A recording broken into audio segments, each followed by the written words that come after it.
Stand by to launch FanStream Sports. 3, 2, 1.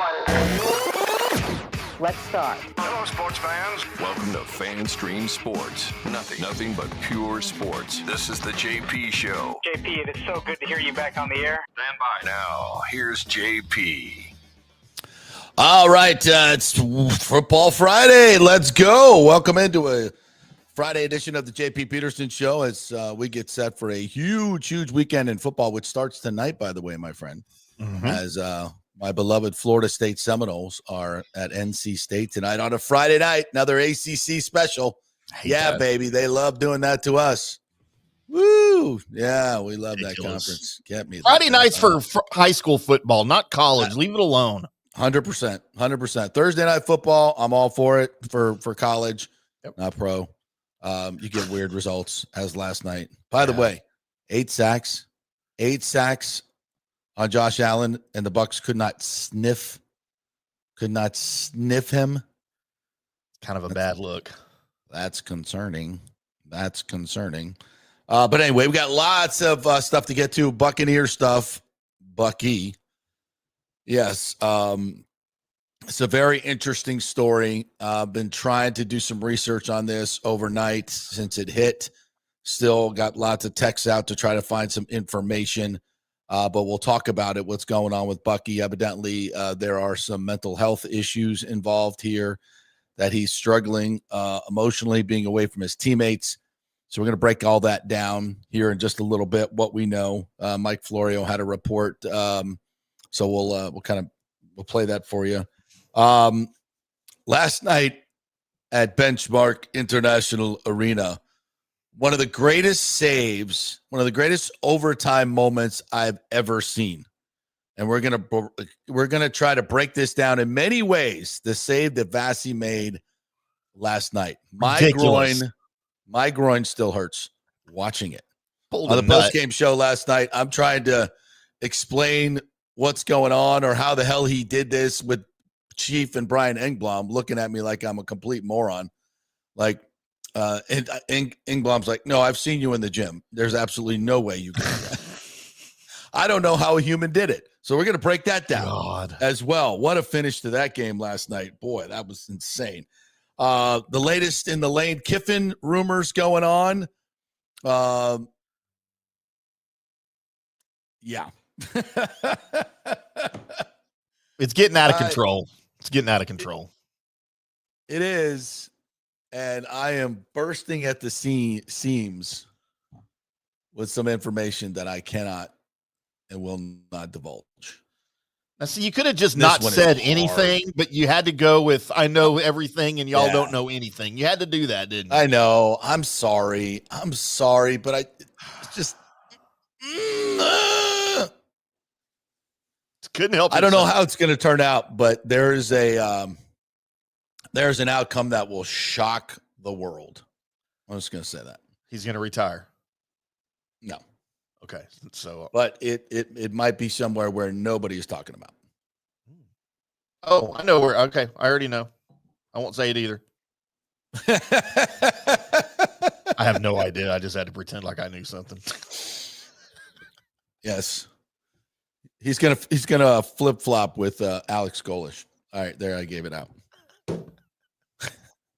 All righty then. Although I have seen an unusual, that would rock the world. Rock the world.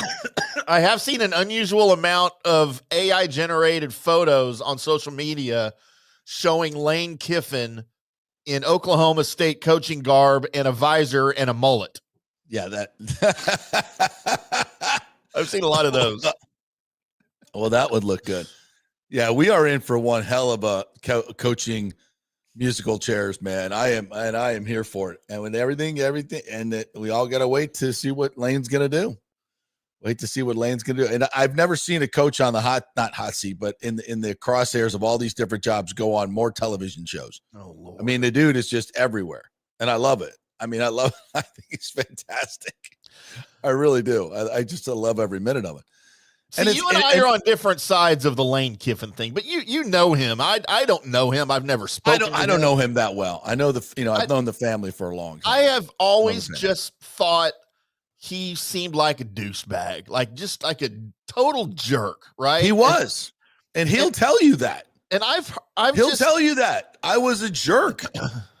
And listen, having gone through this myself, having been a jerk at one time. I mean, we all are still probably. No. Well, we all are. So at one point or another. Yeah. Yeah. And certainly in the perceptions of other people, whatever it is. No. And it's, if you're in public life at all, even my minuscule little bit that I have had over the years, you're going to get a lot of people that just, they catch you at a bad time or what.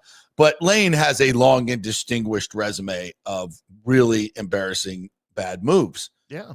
And the way that he treated people and things throughout. And, being a wonder kid coming up in those, being the youngest NFL coach ever hired, going into these huge pressure cooker jobs like Tennessee and USC at a very, very young and immature age. I mean, I'm not trying to make excuses for him, but I'm just, I'm a pretty compassionate person. And because I've made so many mistakes in my life and sinned and far from perfection, I am very gracious to grant forgiveness to a lot of people for a lot of different reasons. We are all human, man. We are all human, and we succumb to a lot of different temptations and do stupid things that we regret.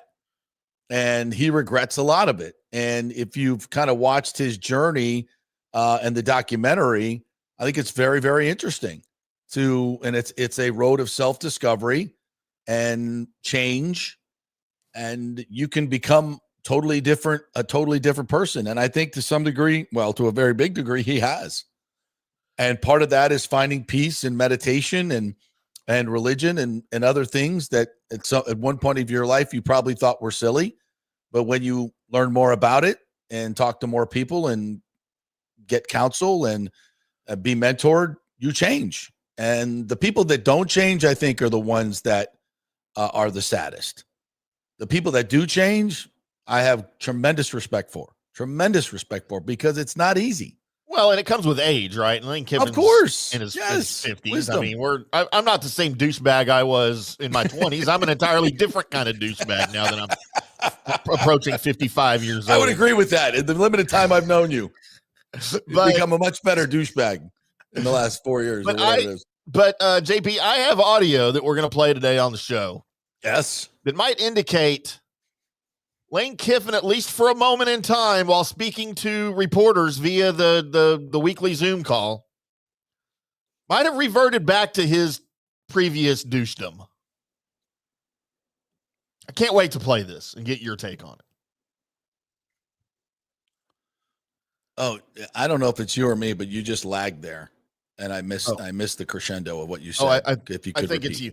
So I have audio, JP, that is taken from his weekly Pool Media Zoom call, right, with reporters, including the local Oxford reporters, right? That might indicate that he's returned to his previous douchedom, at least for the moment. And I can't wait to play it. Okay, and I need your take on it when we get there, because it's it's a sketchy situation that he's involved in, right? With are you going to leave or are you going to stay? And you can only answer that question so many times. I get it.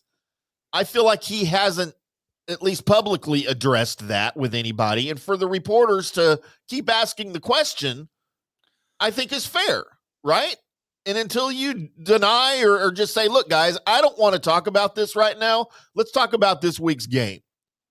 That's the appropriate response. Yeah. That he never gave. So. Listen, I've been through a billion of these, as have you, Timmy. Oh, and I'm here to tell you, there's no right way to do it. Somebody's going to be pissed off. Either the place the place that you're rumored to go to, or the place that you're leaving, or the place that you might go. You're going to make a lot of enemies in this process. That's just the way it is. Reporters, public, all that. I don't know if there's a good way to do this, because you're at the same time you're trying to coach a team into the playoffs, which takes every ounce of your focus and energy, especially in this day and age, having to deal with life-changing decisions. I mean, life-changing decisions, not just for you, but for your entire family.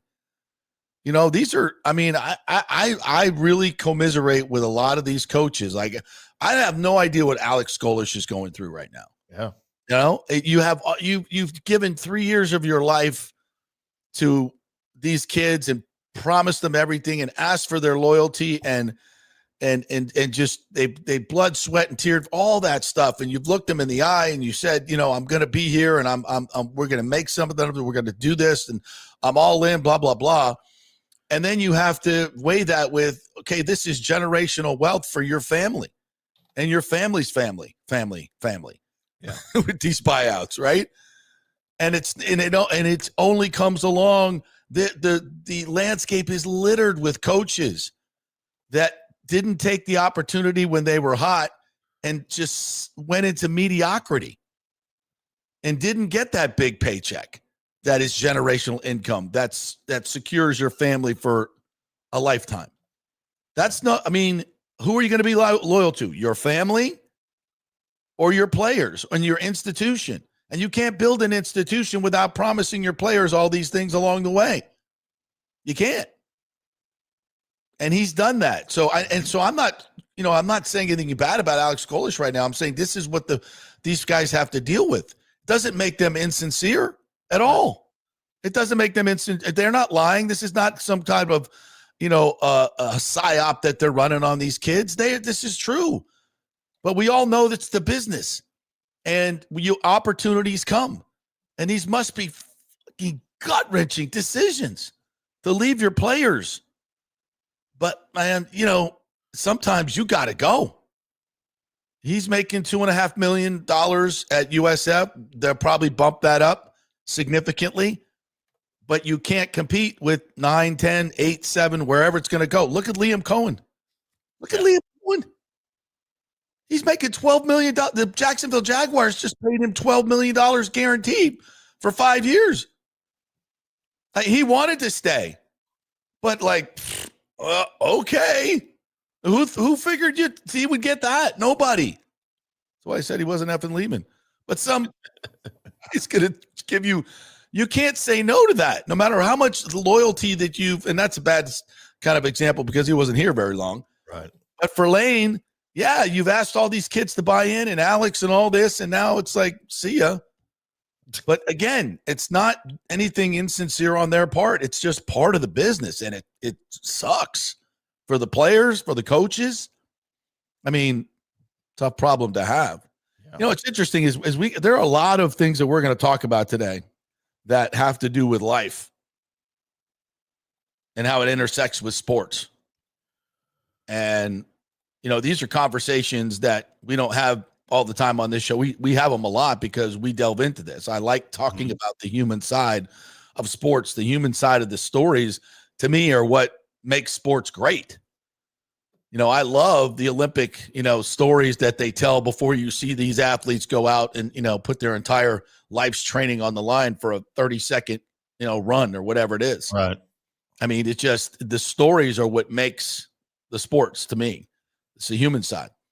And we're going to deal with a lot of that today. And for these coaches, it's gut-wrenching. And I have compassion for them. We all want to joke about Lane and where is he going? This guy don't care. And they care. Man, they effing care. And it's got to be gut-wrenching. But here we are. And it's big freaking money, and it's high stakes. And you look at Lane Kiffin, and here's something really interesting. All of a sudden, The Athletic coming out with 2 pieces. Matt Baker wrote a piece about all the transgressions of Lane Kiffin over the year. It's almost like draft day when, all you start getting negative information on some of these players because other teams want them to fall in the draft to them so they can take them. And I'm wondering how much this negative PR on Lane, which, by the way, everybody knows these stories, and anybody who's hiring him certainly knows these stories. Yeah. So why is this all coming out now? And is it some PR campaign by, LSU or Florida or somebody else to suddenly make him, because it's not just there's athletic directors. I'm sure Scott Strickland and the governor of Louisiana who's making the decision at LSU. I'm sure these people are, now there's probably a ton of people coming at them and boosters like, hey, I didn't know this about Lane, we better be careful here. We better be, now you got everybody's nose in it, and, we better be careful. That's coming through the woodwork, and, it's fascinating. You want the truth? I'll tell you why. Yeah. I'll tell you why all these stories are coming out of the woodwork right now, and it has absolutely nothing to do with Lane Kiffin. I've been in digital media since we had digital media, JP. Yes. It is because Lane Kiffin is in the news. Yep. His name is at the top of Google search. Yep. And all of these digital media outlets, such as The Athletic, Bleacher Report, Pro Football Talk. Yep. Yes, Mike Florio does this too. They go for the hot stories. And right now, if I go out for FanStream Sports and start writing a bunch of stories with Lane Kiffin's name in the headline, yep, we're going to get a shit ton of clicks. That's the way the business works. Has nothing. Then that's why the timing is what it is. Has nothing to do with something new has happened. It has nothing to do with, well, now we consider this worse now because he's trying to get a job and maybe LSU and Florida are looking at him under a microscope. Has nothing. They're not. They already know everything about him they need to know. All it is these media outlets, and look, I'm not faulting him for it. That's the business we're in. All it is these media outlets saying, man, we need to get some clicks on this. We need to take advantage of this news cycle, put his name out there, and let's write some stories. All of this stuff that's being reported right now by The Athletic and everybody else has already been reported. We already know all of this. It's not new. It's just news. Yes. That's all it is. Yeah. Yeah. No, I get it. But there also seems to be interesting that those negative stories are coming out at this particular time. Yeah. That just seems really interesting to me. All right. Well, let's go ahead and, while we're on the subject, you want to play that audio on Lane? Go ahead. Oh, I do. So yeah, this was Lane Kiffin's weekly news presser that they do. For those that don't know, the coaches, NFL, college, everybody does these Zoom calls, and media members that cover the team regularly that are credentialed by the team get the Zoom link. They log in, and everybody gets to talk to Lane Kiffin. So of course, these local Oxford guys are wanting a scoop. So they're going to ask Lane about, hey, where are you going? Now I will admit, think about the people that cover in Oxford that cover the team right now. These are young kids. They probably go to the pro, they're with the school. They go to the university. These are not experienced journalists asking these questions. And I will admit, these are the dumbest questions I have ever heard anybody ask the way they were phrased. All right. The topic is relevant. The way the questions are asked have to be like, this guy probably should not be in journalism school if this is all he knows at this point. But this is Lane Kiffin during the press conference, and he right off the bat. Now I'm about halfway through. It's a 7-minute interview or situation here. We're probably about 3 minutes in, and he's already been asked to update everybody on his current situation. That's how it was phrased. Mm-hmm. He has yet to say, guys, I don't want to talk about it. All he's saying is that, hey, we got a game this week. And I'm looking forward to the game we have this week. So he's not disputing anything. So now this young, probably 19-year-old kid comes in and he approaches it like this. Do you expect to coach next week as you're preparing for this game? You know something I don't know? I'm asking you. Do I expect to coach next week? Why would I not expect to coach next week? I mean, I expected to coach against Florida too. So I don't even understand the question how I would not expect to coach next week. Why would I be at work? No. Fair enough. No, fair enough. Is there any reason you wouldn't see yourself, any situation in which you wouldn't think you'd be coaching this team moving forward beyond next week? No, I don't. I mean, we're game planning. We just practice. I don't even understand how that would happen. So, okay, must be missing something. Fair enough. So, look, he clearly understands the meaning of the question. Lane Kiffin, and he probably knows this reporter, right? He's probably dealt with him all year, and he probably thinks he's being funny. But to just sit there and act like you don't understand what he's asking to me. Well, no, I think the question is ambiguous. Do you expect to coach next week? I mean, like, is that like I'm leaving so I won't coach the team? I'm going to go to my new job in the middle of a playoff run? It's a stupid effing question. It is a stupid question. And it's 100%. A stupid way to phrase it, by the way. It's a very, to your point, a very immature. So I think Lane's response is, I don't know what the hell you're asking here. If you want to ask something more specific, because especially at this moment, every word counts. Every word counts. And with Lane, he hasn't come out and said, hey, I'm staying. Right. I'm not talking to, he's always danced around the question many, many times. It's all about, it's very nice and flattering that everybody's coming in. It means we're doing a good job. Same thing Alex Golich says. Yeah. It's a good response, but it's never, no, I'm staying here. I'm not going anywhere. He's never said that. No. And, to his credit, that's that's being honest. That's about as honest as you could be. Again, there's no good ways to do this. And listen, Florida, we had the report yesterday that Dan Mullen's house that's been on the market for eight months sold for $3 million in Gainesville. Who bought the house? I don't know. There's no public listing, but that's a little bit of smoke. That's a little bit of smoke. If you were going to take that job, you'd be looking for, and there ain't many $3 million homes in the Gainesville area. You know what I'm saying? So, and there ain't many people that want to spend that much money to buy a $3 million home in Gainesville. It's a very select group of people, right? So who knows? And we'll find, and that's the whole thing. We're not going to find out until after the playoffs, and the longer Ole Miss goes, the better. Yeah. For Lane, and the price just goes up.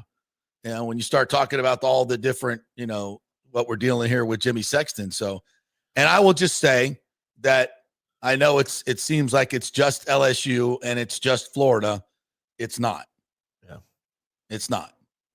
So there are a lot of people that are reaching out to Lane Kiffin. So if there's going there could, and I don't think he's made a decision yet.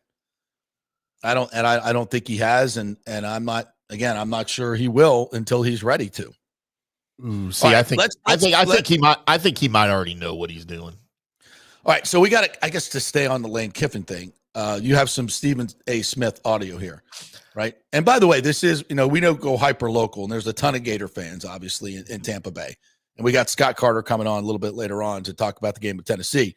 But so this is all Gator related. Yeah. So this is something that I mentioned last week about Ole Miss, and everybody was like, I don't know what you're talking about, but I've been around a long time, so I know what I'm talking about. And this is interesting. So now Stephen A. Smith has brought it into the national discussion. So let's listen to him. What? Oh, stop it. Just stop it. Leave that man alone. Y'all leave Lane Kiffin alone. We're not going to do this. We're not going to do this to this man, okay? Yeah, listen, you and I, look, I'm going to bring it home, all right? He's in Oxford, Mississippi, okay? Let's get this out the way. Now, listen, ladies and gentlemen, I'm going to say, somebody, y'all can't say it. Don't you dare say it, Paul. Don't you dare say it, Dougie. Don't you say it, Shay. Leave it to me. I'll say it. The brothers ain't trying to come to Oxford, Mississippi, for the most part. The brothers ain't trying to come compared to Gainesville or Baton Rouge, Louisiana. Let's just call it what it is, okay? You look at the job that Lane Kiffin has done at Ole Miss, it's phenomenal. The man has won 74% of his games over the last 6 years. Ole Miss is they're in the picture. They could win a national championship. Lane Kiffin, his personality, his cachet, it ain't Nick Saban he got to work with. He's got the potential to be another Nick Saban, but it ain't going to happen at Ole Miss. Not for years down the road to come. No. But Gainesville? At the University of Florida, but Baton Rouge, at Death Valley, LSU, that's a different animal. I'm not saying that you don't have black players and stuff like that on the team. Of course you do. Just showed it with Pat McAfee's show. We understand it. But I'm just talking about from a recruiting standpoint, in terms of longevity, establishing a sustained level of success for many, many years. Okay, look, first of all, I have to address this. What in the world is ESPN doing in the middle of a Stephen A. rant that's going to go viral?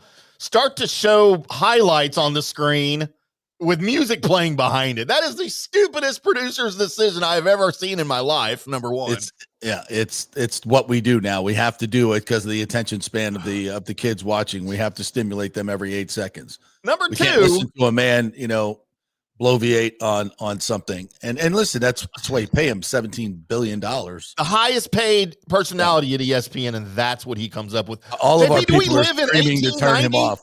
Is this 1890? Is it 1930? I apologize for playing Stephen A. Smith, but we did it for a reason.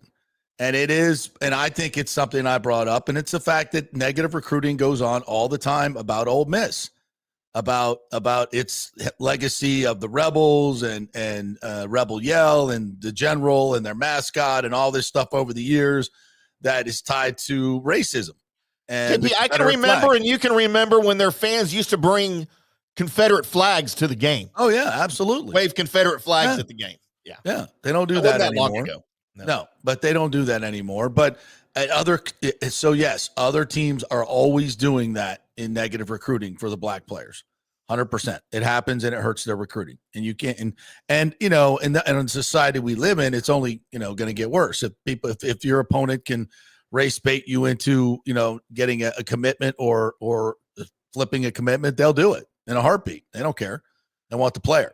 So he's right. It's going to be easier to win national championships at LSU and University of Florida. There's no question about that. And I think that would be one of the main reasons Lane would leave. If your goal is to win a national championship, you cannot make the argument that you can do it just as easily at Ole Miss as you can at UF and LSU. That's not true. And the results are in the national championships that they share. Ole Miss, I think they won one national championship back in the 50s or something with Billy Cannon. Maybe. Yeah. Or no, that was LSU. Whatever. Really.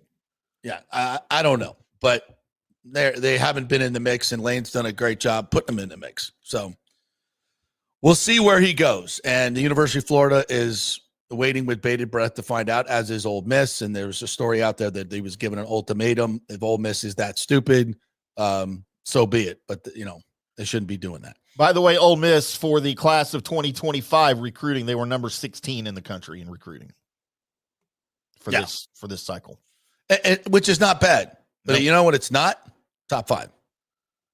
Nope. When Urban was at Florida, when Spurrier was at Florida, they were top 5 in recruiting, and they won national championships. Mm-hmm. And that doesn't happen at Ole Miss. And by the way, it's the Jimmies and Joes, not the X's and O's when you get down to that. And by the way, going back into Lane Kiffin's tenure there over 6 years, it looks like right around 16, 17, 18 is where they finish every single year in recruiting. Mm-hmm. They're never top 10. They're never top 15. They're always 15 to, and I don't want to say never will be, but no. Again, history guides us. Precedent matters. So do I think he's staying? And the renaissance that he's been on, that personal journey, kind of leads to me to believe that there's a possibility. But as the longer this goes on, the more I say, more I see, I think he's leaving. So the year before Lane Kiffin got there, they ranked 32nd. His first year there in 2019, they were 17th. Yeah. And that's about as high as they're going to go. And it's hard to win a national championship with that, even in the transfer portal. All right. Well, we didn't get to Bucky or VASY in the first, but we will get to it in this next segment. So I apologize. We got to hit a quick break. We'll come back on the other side.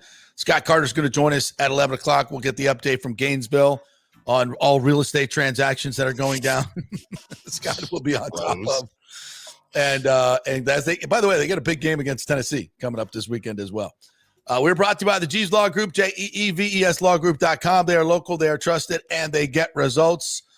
Just send them an email. They'll give you a free case evaluation at JeevesLawGroup.com. Not attorney spokesman, offices Tampa and St. Pete. And great folks at Genesis of Tampa, Mike Murphy and the gang were over at Metropolitan Ministries yesterday, donating 90 turkeys for folks to have a turkey dinner this Thanksgiving that can't afford it. So the Genesis of Tampa, they're new in the area. The Murphy Auto Group is not. They were born here many, many decades ago. But the new Genesis of Tampa is jumping into the community like no other in the area, and they are making a difference with their hurricane relief. And now 90 frozen turkeys going to some families. Great job by the folks at Genesis of Tampa. And they sell great cars, by the way. Great cars, great value, great lease deals. You got to go do a test drive just to see the value, the technology, the comfort, the luxury of the Genesis make. It is absolutely tremendous. GenesisofTampa.com. All right, back in 3. See you. Experience the art of driving at Genesis of Tampa, where luxury meets innovation and every detail is crafted for you. From the bold G70 to the refined GV80, Genesis delivers power, elegance, and technology years ahead of its time. Book service online, and our Genesis Experience advisors will pick you up and drop off your vehicle. If available, you can enjoy a courtesy car while yours gets a complimentary interior vacuum plus a generous offer for your trade. Every new Genesis comes with the Miracle Advantage Plan, 10 years or 250,000 miles of powertrain warranty and 4 years of complimentary maintenance. Visit us at 801 East Bears Avenue or online at genesisoftampa.com. Genesis of Tampa, luxury redefined. Italiano Insurance would like to congratulate the Bucs on their 50th anniversary season. And you know what? We've been here for every season and then some, over 60 years in business. We've seen some smart coaches with great game plans, but if you don't have flood insurance or business insurance, that's a terrible game plan. That could ruin you financially. You don't want to take that L. So call 813-877-7799 and let their friendly agents quarterback your insurance and save you big money. Italiano also sponsors our FSU report every week, so go Noles. 813-877-7799 or go to italianoinsurance.com. Although it may seem tempting to go without health care insurance, the financial risk far outweighs the gain you may experience. For example, did you know if you simply broke your leg, it could cost you nearly $7,500? Put on top of that a hospital stay, you could be looking at $10,000 to $15,000. Ensuring that you don't go uncovered is so important, as according to CNBC, high medical bills are the highest contributing factor to why Americans end up taking money out of their retirement savings, or worse, find themselves filing bankruptcy. So go to don'tgouncovered.com or call 800-669-1505. Now, depending on your income, you can get plans for zero premium. Our experts will guide you through the process effortlessly. They will shop many plans and find the one that's right for you. I called and I have full health coverage through Florida Blue for zero monthly premium. It's a free call. So why go uncovered? It's a huge risk. Go to don'tgouncovered.com or call 800-669-1505. That's 800-669-1505. Are you having legal issues with a business partner or other legal business issues? The attorneys at Walters, Levine & DeGrave can help. Call 800-616-0384 for a free consultation. At Walters, Levine & DeGrave, we've redefined what a law firm can be with top-tier attorneys, personal service, and 26 years of success. From business law to civil litigation, we deliver smart, client-focused solutions. Walters, Levine & DeGrave recently won a $6.4 million jury verdict from a large real estate developer, and they can win for you too. Walters, Levine & DeGrave. Let's solve it together. Not attorney spokesman. For a free consultation, call 800-616-0384 or go to walterslevine.com. Offices Tampa, Sarasota. Let's go. Right now, back to the show on FanStream Sports.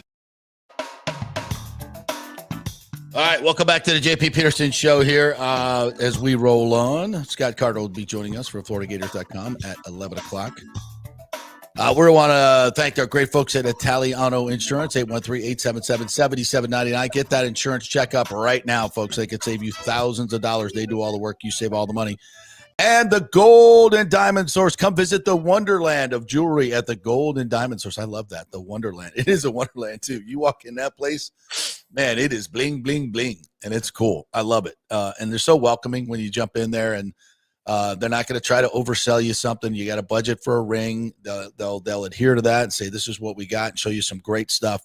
If you're a first-time jewelry buyer, you'll feel very, very comfortable there. If you're looking for some museum quality pieces, they have all the information, very experienced in that. Well, it's a comfortable, relaxed atmosphere. And we always say this, it is a great local company, and we want you to shop local for this Christmas. Yeah, I know Amazon is easy. It's great, right? Yeah, but half the time you don't know what you're getting for real, especially when it comes to jewelry.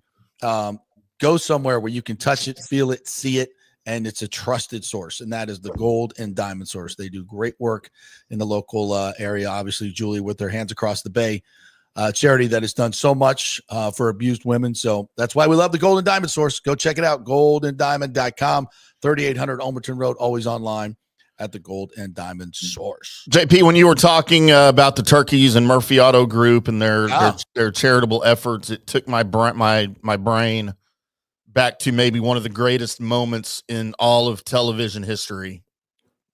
When Gordon Jump, portraying the general manager of WKRP in Cincinnati, proclaimed, "As God is my witness, I thought turkeys could fly." Yeah, that was a good one. So great. God, KRP. I need to go watch some of those old reruns. Binge that for a little while. Made me want to get into radio. I'll be honest. Yeah, maybe for me. Ashley, have you ever seen the show?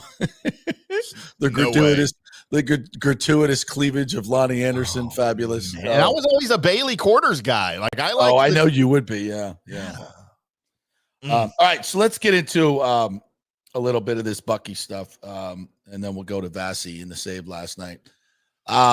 So Bucky Irving, according to multiple reports, and that's Rick Stroud did a story on this morning in the Times, and I've got some texts out to find out, but it's obviously that Bucky is dealing with some mental issues, some emotional issues. It's not just his shoulder and his ankle. Obviously, he's back at practice now, and evidently, this is the first time he's ever been injured and had to be away from his teammates and not play. Now, you got to go back to his history, and it is one of tragedy. His grandmother, Darlene Irving, died the same day the University of Minnesota offered him a football scholarship. He grew up on the south side of Chicago with 13 aunts, uncles, and cousins. And he was a legend. He was a playground legend in South Chicago, but grew up in incredible poverty. His father died when he was 2. His father, who gave him the name Bucky. Then his grandmother passed away. Then his younger brother, in March of 22, Irving, 15 years old, Jojo Raybon, was shot to death near him in his home in Hazel Crest, Illinois. I mean, this dude has been through it. And there's something that you notice about Bucky. When I first met him and first started interviewing him, and I don't know him on a personal level, but instantly you could tell this is a different cat. This is a different cat. He's, I expected this kind of fun-loving, kind of, knuckleheadish, just, kind of immature kid, to be quite honest. Anything but. He was anything but. He's very thoughtful. He's very intelligent, very emotional. You can see it in his answers. You can see it in the way that he plays football. You can see it in the way that he reacts with his teammates. And I can tell you from personal experience, when your home life crumbles, you turn to something that is stable and defines you. And for me, that was always sports. I went to a practice every day after school. I didn't want to come home.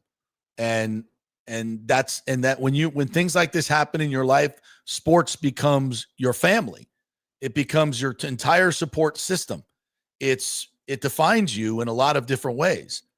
And so when that is taken away and you're not being fed that, it's almost like family members dying.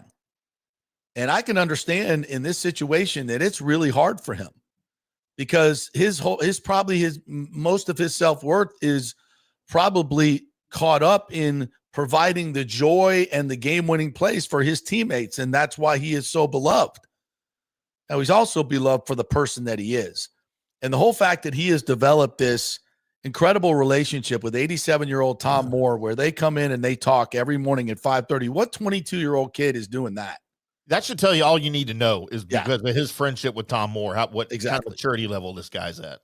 Yeah. So this is a different type of cat.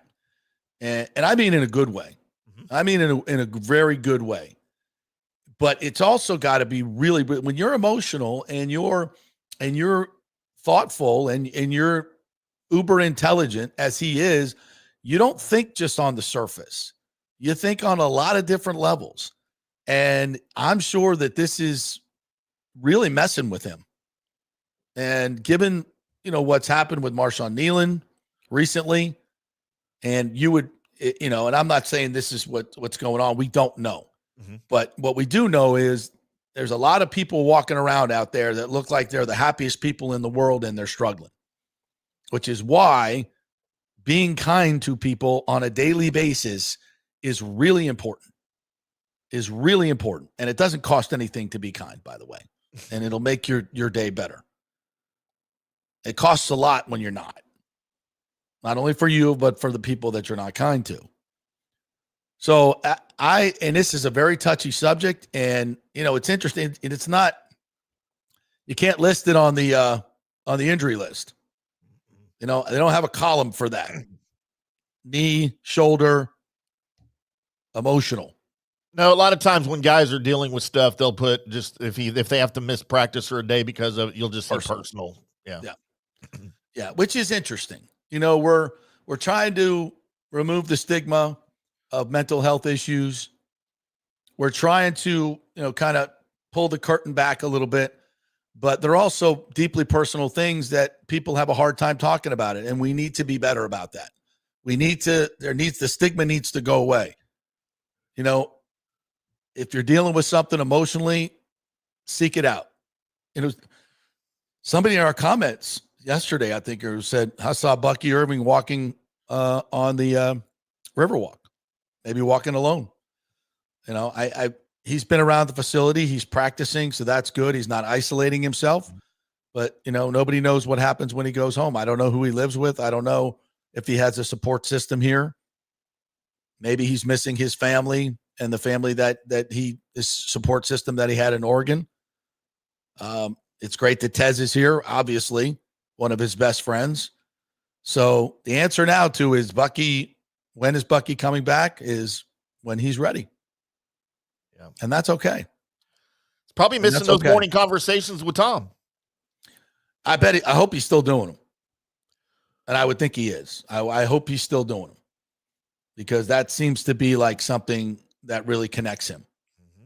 And that's important.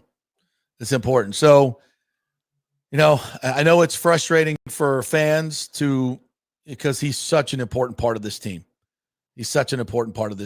And it's going to be, on his time. And all we can do is support him.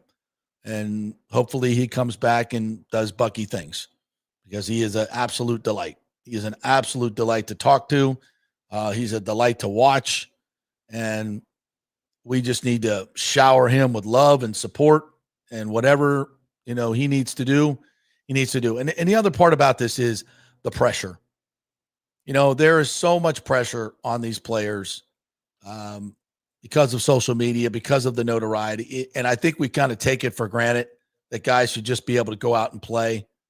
It's hard. It's really, really hard. So we wish him the best. I don't know how much information we're going to get from Todd Bowles, frankly. Probably not. We haven't gotten any so far. It's always, when we ask about Bucky, it's about, he's getting better. It's, it hasn't. And it's tough for him. How much personal information do you want to put out there? So do we have the Florio thing? Oh, did you send me that? Yeah, I did. Well, don't worry about it. It's basically Mike Florio talking about Bucky's not going to be back for a while. Now, Rick Stroud said that they think he's going to be back soon, the people that he's talking to. And obviously Rick Stroud's a much better source than Mike Florio. Right. But Mike, basically said that he's heard some things and it's personal and he can't really talk about it, but he doesn't think Bucky's going to be back for a while. But again, I would much more lean on Rick Stroud's reporting than Mike Florio's any day of the week, especially when it comes to the Buccaneers. For sure. Yeah. Yeah. So we'll just pray for Bucky. And look, this goes beyond football. And, of course the team misses Bucky Irving, but I can tell you, being here in Dallas and dealing with the Cowboys on a daily basis and what they just went through. And JP, you mentioned the Marshawn Nealon situation. That's nothing anybody wants to have to deal with. And so what Bucky's going through, if it is in fact what we're hearing and what what we're talking about right now with needing some emotional support. This goes way beyond football and way beyond anything that we can concern ourselves with beyond his mental health and his personal interests. That's what you want to hope for. You want to pray for. And really all of these guys, you said this is a high pressure profession. Yeah, it is. And all of these guys are under pressure, but you get these young 21, 22-year-old kids that come right out of college and they're exposed to all of this. And especially somebody like Bucky, who found a tremendous amount of success very early on. And, one of the top guys on the team, and now he can't contribute. That'll mess with you, man, when you're that young. That'll mess with you. So let's just absolutely think the good thought for Bucky, and let's all hope that this thing gets itself worked out in the most positive of ways that we can think of. Well said. Well said. We'll do a little bit more Bucks in the second hour. I want to get to the some of the comments here on Bucky, and then we'll get to what happened with the Lightning last night. This is from Greg DeCruz, said, I applaud the Bucks organization for keeping this in-house for as long as they were able to do. Absolutely. But that's a real conundrum, with a player like that, man. Everybody wants to know when, and we got to have answers, and that's why I've tried to tell you guys, it gets frustrating listening to Todd, but that's the best that he can do. These injuries are not black and white. As this clearly shows. So when we expect him back in 3 weeks. Okay, if he doesn't come back, nobody's lying, nobody's screwing up. It's just, it is what it is. You don't think they want these players out there? Of course they do. So let's keep that in mind. James says, I'm hoping all this is regarding Bucky is being injured for the first time. I'm sure the Buck organization has provided him with the support he needs. Absolutely. And I think that's what he's dealing with, because he really hasn't, I don't think he's ever been injured long-term like this. Yeah. Greg DeCruz says maybe there should be a column for non-injuries. They also should give the young man some privacy and hoping that they don't harass him as we're wont to do. Yeah, it's, there's a fine line between wanting a guy to come back and being frustrated that he can't and knowing what the issues are. Danny Boy says it's the golden rule, do unto others. Yeah, that's a really easy way to live by, folks. If you have one rule, that's it. Do unto others that you have them do to you. Kip Pyle says, nice Bucky family take and insight, JP. Appreciate it. Yeah. He comes from a background that most of us could never even dream the nightmares that this young man has been through. Yeah. That's just the stuff we know, living in South Chicago. Whew. Wow. James says, praying for Bucky. It makes sense based on what he's been through. Also never being injured, praying he gets through this. Absolutely. All right, we'll get to some other Buck stuff here in a little bit. Let's transition over to the Lightning last night. So Lightning, here comes Connor McDavid, Leon Draisaitl, the Edmonton Oilers, and I'm like, they don't have a goalie with a less than 4 goals against. They're terrible. Picard was in last night at 4.17 goals against. They've been terrible on the road. They just got beat by Washington 7-3 back-to-back for them. They got in late, delayed because of the Crown Prince's party in Washington, D.C. was blocking all the roads. I'm like, oh, yeah, this is going to be a high-scoring game. Take the over and the Bolts. Okay, so 1-0 heading into the third. Oops. But it's kind of a weird game because the Edmonton came out flying, and for the first 8-9 minutes, they dominated the possession time. They were, and Vasy's just kicking everything out. And Vasy has found himself. He is the last 3-4. I think the last 3 games I looked it up. His save percentage has been .959, .960, and .959. Is that good? Is that good? I think that's pretty good. 24 saves last night. Yeah. Hasn't allowed more than a goal. And he's rounded into form. So he was great all night. And offensively, the Bolts just couldn't, they just couldn't. First of all, they passed up so many freaking shots against Picard. I had these 2 guys behind me, but a couple beer league guys, the shoot the puck guy, every time somebody touches the puck. Yeah. But, they weren't that bad. But they were like, this bum. Who is this bum? He's a come on. He's a pinata. Shoot the puck. Gets a high volume. Let's go. Pepper this guy. And I'm like, yeah, pepper this guy. He's terrible. And they were passing up shots in the slot, passing up shots on the power play. And it was just, God, they get into these modes. And I'm like, what the? They got a 3-on-1 and Kucherov, right at the last moment tries to make a pass to Hagel and you get no shot. Yep. And so anyway, so we get to 2.5 minutes left in the game, and Nick Paul and a couple other guys just bum rush the net, and he knocks one in, and we're tied at 1 at 2:32 left. So we go to overtime, and let's play it. And this is why I love overtime hockey, man. I love overtime hockey. This serious overtime. JP, you've been watching hockey for a long time, like I have. How many times, whether it's regulation, overtime, wherever, how many times does an insane save by your goalie immediately turn into at least a scoring chance at the other end, right? Because you've got the other team who's kind of in disbelief that they didn't just score, and they may be off their thoughts here for a little bit off the game, and you just the other team takes advantage of it in the offensive zone, and that's exactly what you saw there, man. It was a quick turnaround, and dude, that. Yeah, like you said at the start of the show, my groin still hurts after watching that leg lift on that second save. So this next angle, and I think this is the Mish call, which is fantastic as well. Watch VASY, the first save, he's in butterfly, face down on butterfly, okay? Now, if you guys want to try this at the gym today, you go ahead. Go butterfly. You can't even do that. And while you're on your stomach, try lifting your leg off the ground. Like, your leg doesn't do that. Like, it doesn't work that way unless you're freaking Andrei Vasilevskiy. And he somehow, as Roslovic comes in, he's like, oh, I got the whole net. I just need to lift it a little bit. He's down. So he goes to lift it, and out of nowhere, it's like this appendage comes up. He's like, whoop, sorry. I'm like, what the hell was that? Like, what the? And the bench explodes. The Lightning bench explodes on the save. And then they go back the other way. Cooch with a perfect pass to the stick of Radish. And Radish waits right. And like a rocket, here comes Gensel. Well, he's on it. He's got a rocket in his ass. And Radish puts it right on his stick. And Picard, that bum, had no Pickard, whatever you want to call him. He had no chance. Game winner. Place goes nuts. VASY gets mopped. But watch this angle. I think it's a better angle. You can see the double pad save here. And we'll get to the really good stuff about here. Yeah. I'm having connectivity issues today myself. Yeah, we're having lag issues here, which is what a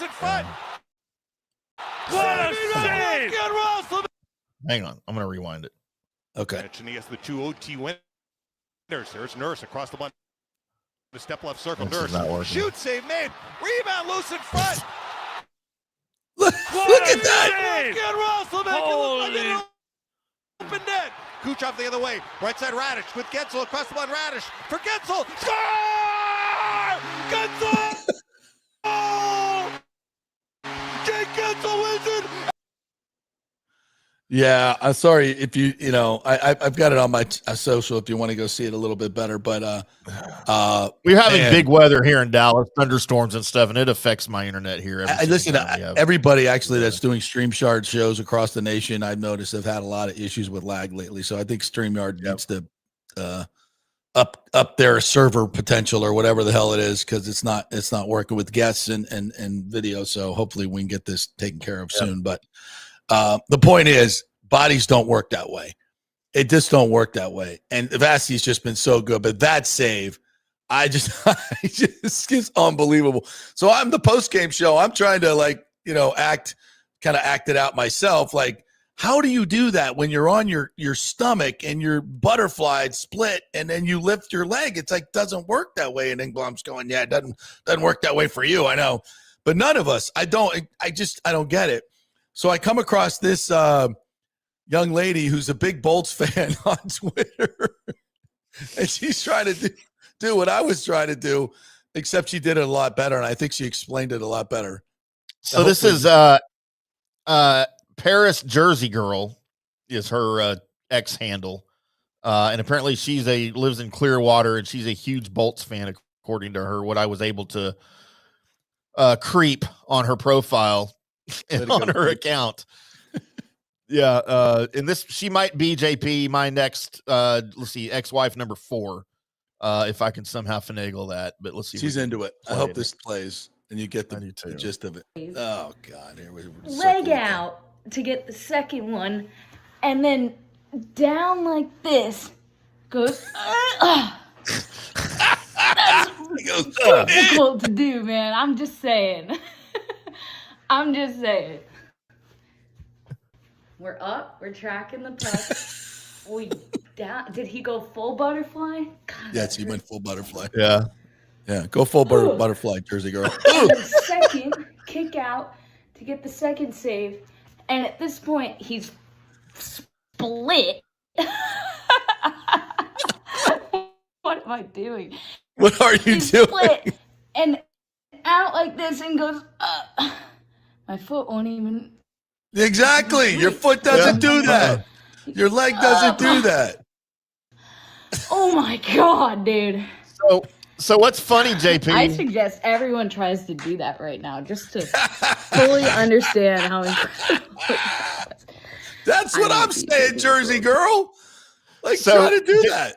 So, JP, what's funny is the post that she made before this was a meme that I guess she created or something, but she was like, look, when you attack VASY, you have to lift the puck. Like, she was insinuating the player that was trying to score didn't lift the puck. Yeah, and he just shot it, and VASY didn't. And then she went back and watched it, and she like added to that post. She's like, holy crap, he did lift the puck. Way to go, VASY. I mean, it was insane. Yeah. I mean, Lord, that was incredible. He had the against the Kings about 4 or 5 years ago. He had a no-look backhand save. Forget who that was against. Kempe, maybe. I forget who it was, but it's just an unbelievable. I think that was the greatest VASY save I'd ever seen. This one, I think, because that's just a contortion that I'm not sure anybody can do, and I'm not sure how he did it, but holy shiz, that was amazing. Yeah. Absolutely amazing. And then, at the other end, converting, and Gensels is on a freaking heater, hat trick, and then that last night, he's really, really good. So that was a huge win for the Lightning last night over Edmonton, who's not been great, but when Connor McDavid's in the house and Draisaitl, and McDavid really wasn't much of a factor last night. And remember, no McDonough, no Hedman. We had the great Santini and Carlisle, the Syracuse kids up. Well, they're not kids, but they came up. They played really, really well.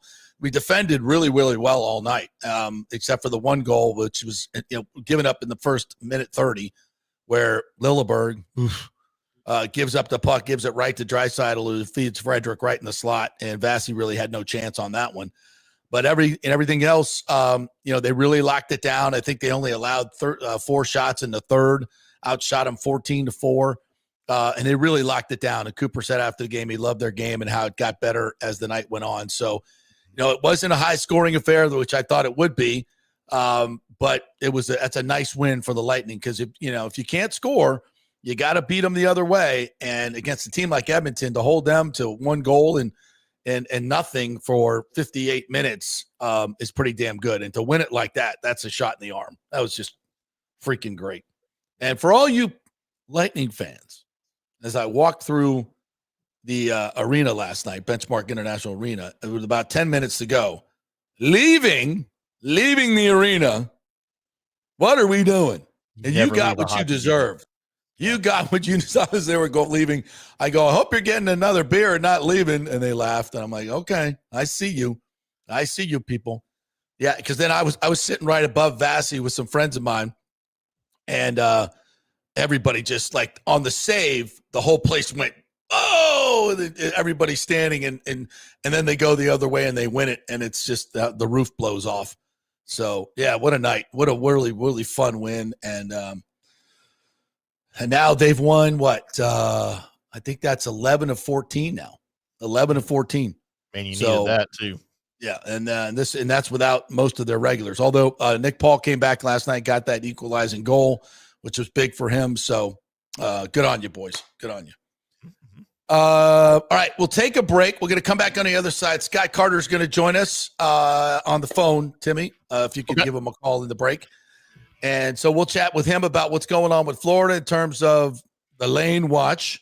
We'll get the real estate report from Scott as well. And we'll talk all things Gator, Tennessee. So quick break. We're back to you by the great folks at Third Generation Plumbing. If you have a HVAC issue, and you need a new unit, you got to go with Third Generation Plumbing and the great folks at American Standard as well. American Standard Heating and Cooling have the best units, the most reliable units, the most durable units, the most efficient units, and Third Generation Plumbing is the company you want to install it. They have great reputation in the area. They will give you fair prices, great service, and be there when you need them to be in an emergency situation.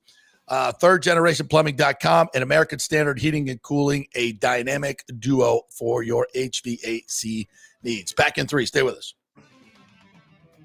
It's the holiday season, so come visit the wonderland of jewelry at the Gold and Diamond Source with over 25 times the inventory and selection of the average jewelry store. Guys, get your shopping done early, and if you have no idea of the trends and styles that your lady wants, that's cool. The incredible staff led by Julie and Steve Weintraub and family will offer up some great ideas with no pressure. They offer everything for the first-time jewelry buyer to the most exquisite selection of museum-quality pieces.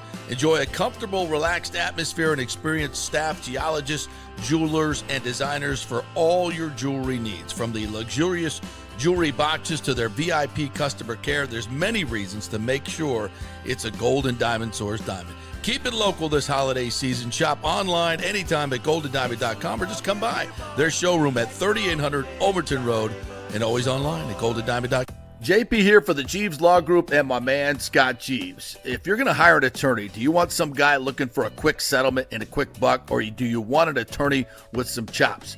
Scott is a board-certified civil trial lawyer and a certified circuit court mediator. Been practicing in the Tampa Bay area for over 30 years. He is a peer-reviewed AV preeminent-rated civil trial lawyer. They just don't hand out those classifications. He's been the lead class action counsel on many complex consumer protection cases and has handled hundreds of serious personal injury cases. He's dedicated his career to protecting injured victims and is committed to vigorously representing you. We're local, we're trusted, and we get results. Personal injury and personal attention. Call for a free case evaluation. That's 888-9-JEEVES. That's 888-9-JEEVES. The Jeeves Law Group.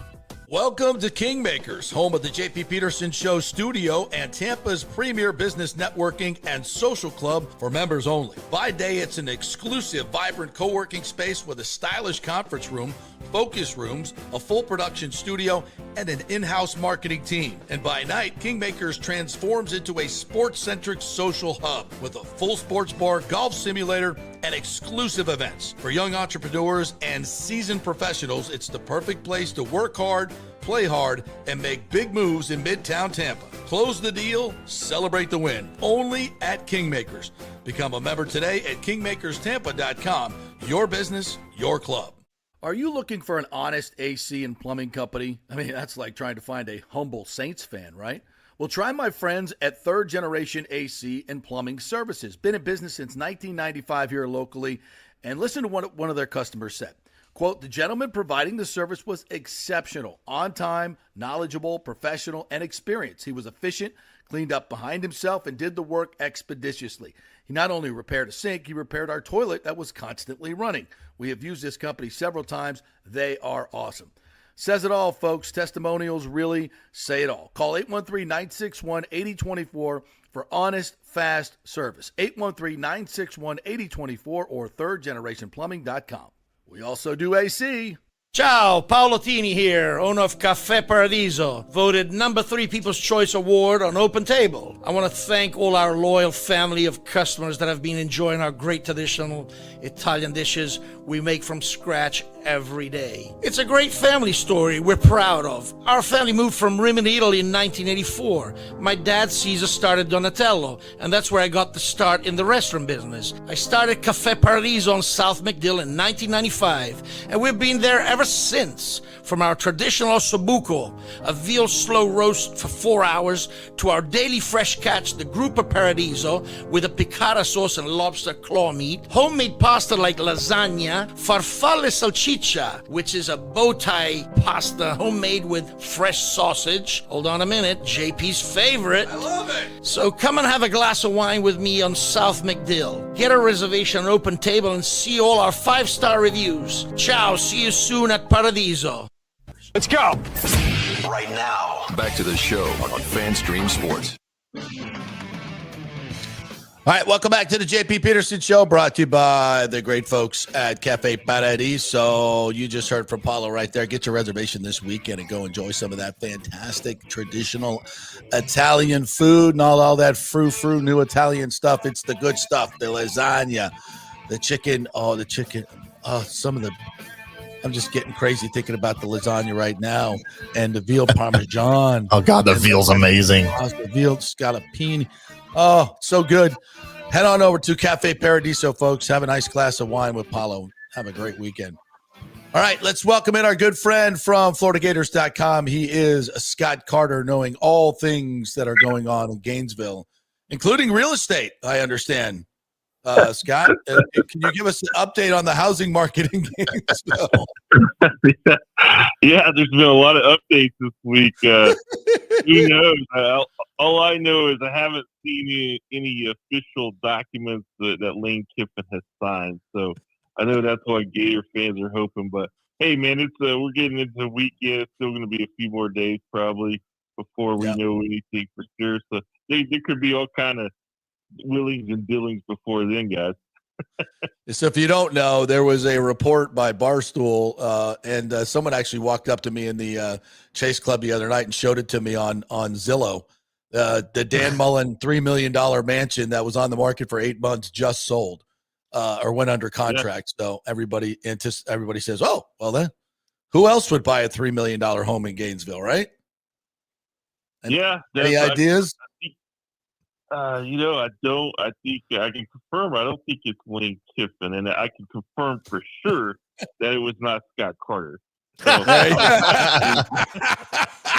yes, or JP Peterson. Both of our loan applications were denied. Insufficient funds, to be sure. I look back. We should have both gone into coaching, guys. I mean, that's for damn sure, right? So, Scotty, what can you tell us about the coaching search? What's the word going on in Gainesville? Anything that's actually usable, or we all just trying to break down what Lane says at every press conference? Yeah, I mean, it's all over the place. Obviously, Lane Kiffin is a target of Florida. I think there's still a good chance that it can happen. But, when you're dealing with Lane Kiffin, I think history has proven that it's never a straight line. There's always these curves and valleys and peaks. And I think, with this timetable of the college football calendar, these things are crazier than ever before. And when you have a good team like Lane Kiffin, and I'm sure he wants to finish it out up there if he is going to make a move. But then you have Ole Miss. I understand where they're coming from.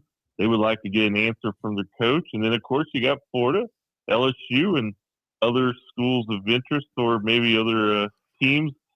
So there's a lot of parties involved, guys. And I don't think anybody knows exactly what is going to happen right now. I'm not even sure Lane Kiffin knows exactly how this is going to play. I would agree with that. I don't think he's made a decision. And, and I talked about this at the top, Scott. Maybe you can add on to this. Everybody taking shots at Lane. Everybody wants to take shots at Alex Skolish, and everybody, and I said, this has got to be gut-wrenching for these coaches who pour everything into their players and ask for their loyalty and give them loyalty in return until these things happen. And it's just part of the gig. And I think it's unfair to criticize these coaches for, quote, not handling it right, not answering questions the right way. What is the right way in this situation? I don't think there is. It's just a crappy catch-22. Yeah, so the system is just structured like this where it creates these events, if you will. Yeah. I mean, I can't blame Lane Kiffin for not, I'm looking at Florida. I'm interested in LSU, but right now I'm trying to finish Ole Miss. I mean, it's just not what you're going to say. So they're really put in no-win situations. Yeah. And, of course, the speculation bubbles. I mean, when we live in a immediate, 24/7 society where everybody wants answers right away, and this just doesn't lend itself to that kind of clarity. And, basically what we do know is, yes, Florida is interested in Lane Kiffin. We know that. We know that if he wants to be the Gators coach next year, I think he can be. But again, I don't know, is it what LSU's playing? I don't know, is the NFL calling? I don't know if Lane is, reevaluating all this and saying, you know what, I do have a pretty good situation here at Ole Miss. So there are a lot of moving parts, and all I know, guys, is it's pretty good to be Lane Kiffin right now because he's going to be fine whatever he decides, and he's the one guy in all this I think who does appear to be having a little fun with it with the social media. Yeah, but, indeed. And you know what? If I was in his shoes, I'd be the same way. I'd have a little fun with it because he doesn't have to. He doesn't have to make a decision right now, and he's obviously unless Ole Miss does something drastic, which shocks me. But we'll see. We'll see how it plays out. Yeah. Is there a second choice in Gainesville? Like, if Lane doesn't come, what's the answer? Well, I mean, Scott Strickland obviously is keeping this pretty close to the vest. Yeah. We know that the name that has been most mentioned is perhaps Eli Drinkwitz, but I've heard that maybe has cooled off. You saw the reports about John Sumrall this week, and then Sumrall, the Tulane coach, backpedaled to, hey, this isn't true. So there again, there's some nebulous just going on around that whole situation. Lincoln Raleigh, Kenny Dillingham, Jen Fish. I mean, I'm just throwing names out there that we all know at this point. But if you were asking me, do I know if there's a clear number 2 behind Lane Kiffin right now? I don't know who that really is, and I don't. Maybe Scott Strickland does, maybe he doesn't. I don't know, but I'm sure he's doing his diligence. And but again, I think at this point, it's been all pointing to Lane Kiffin for 2 or 3 weeks now, and it is going to be interesting to see what happens because if it's not Lane Kiffin at Florida, then what is the plan B? We'll see. Exactly. Scott, there's been a name that's been curiously absent from the head coaching talk in college football, and I'm not that close to the situation. I'm sure you're not either, but I'm not hearing the name Mike Gundy floated around by anybody as a candidate for any of these programs. And again, I'm not an Oklahoma State fan or anything, but of course I'm familiar with his work after he was there for 50 years or 20 years, whatever it was. And is it odd to you, or have you heard his name anywhere associated with any of these programs that are looking? No, that's a good point. I really haven't.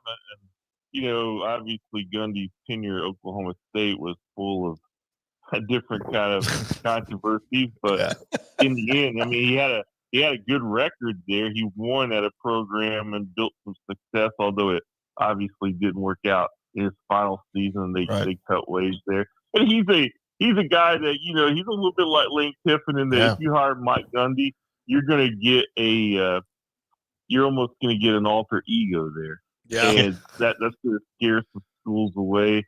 I think what's working in Kiffin's favor now is, I mean, he's been winning at a high level in the SEC for the last 3 years, and Mike Gundy has kind of tailed off. So I don't know if Mike Gundy is going to continue to coach or not.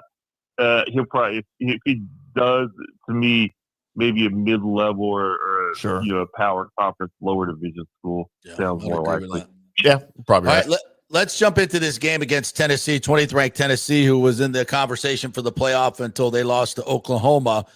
They're coming to Florida in a late November game, which is weird because they usually play in September. And it's a great history and a great rivalry in this game. And it's the first game in the Swamp for Billy Gonzalez, correct? That's their first home game since the switch. So talk me through the dynamics of this game. Yeah, I mean, I think the first thing you start with is, like you said, it's a late November. We're not used to seeing this in time of year. It's a rivalry game, and the Gators have really struggled in those games under Billy Napier. And now with Billy Gonzalez getting a shot, they responded well in the loss to Georgia in his first game, but then the back-to-back road losses at Kentucky and Ole Miss, and it's the crowd's going to be into it. I expect Florida has 2 home games left, Tennessee and Florida State. You'd really like to see him get one, if nothing else, just for Billy Gonzalez, who's a good guy and well respected, not only at Florida but across college football. And Tennessee, you look at it on paper, guys. I mean, the thing that jumps out to me is Tennessee leads the SEC in offense, scoring offense, passing offense. The Gators are, near the bottom in some of those categories offensively, and defensively they're in the second half. So either they're going to have to slow down Tennessee's tempo, going to have to find ways to make some plays in the passing game, like they did at Ole Miss last week. But they only managed 103 yards in the second half at Ole Miss after leading 24-20. So they just got to avoid those offenses, those empty series that really is hurting this offense, and that starts with DJ Lagway. He's got to make some of the throws that he made at Ole Miss, do it in the second half too, and Florida could have pulled off one of the biggest upsets. But that's kind of where I see this game. I think for Florida, they just got to get something to feel good about themselves, and a win over Tennessee would help in a big way. And it's been 10 games. Tennessee's lost 10 in a row in Gainesville. That streak goes back to even before Tim Tebow was on campus. It goes back a long time, but this could be the last annual game here because the SEC, of course, is changing their schedules up starting in 2026. Yeah. So while the rivalry will continue, we know that across the SEC, there's a lot of these annual games that aren't going to be annual anymore. So is there any added pressure on either one of these teams to win the last one there at the Swamp that we may see here for a couple of years? Well, I think if you're Tennessee, more the pressure's on them because, as you just said, they've lost 10 in a row in Gainesville in the Swamp.